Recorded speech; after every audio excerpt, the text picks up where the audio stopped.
Гражданское дело по заявлению прокурора города Нур-Султан признать информационные материалы экстремистскими, а также запретить их ввоз, издание, изготовление и распространение на всей территории Республики Казахстан. Религиозные организации Хизб ут-Тахрир и Ат-Такфир Валь-Хиджа были признаны экстремистскими еще в 2005 году. Несмотря на это, совсем недавно их материалы были выявлены вновь.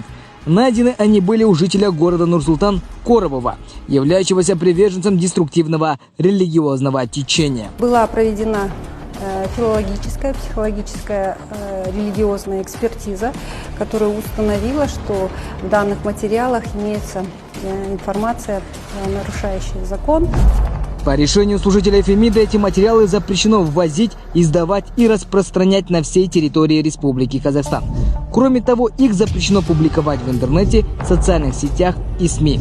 Решение сельского суда вступило в законную силу. Они придерживаются идеи му'тазилитов. Му'тазилити — это те, которые, то есть это ответвление или секта, которая опиралась только на разум. То есть они отвергают тексты Корана, отвергают тексты хадисов. Вся их идеология — это достижение власти. Поэтому они говорят, что в мире существует только три доктрины. Это капитализм, коммунизм и ислам. В арабских странах ученые отвергли, дали по ним критику, разложили по полкам все их ошибки.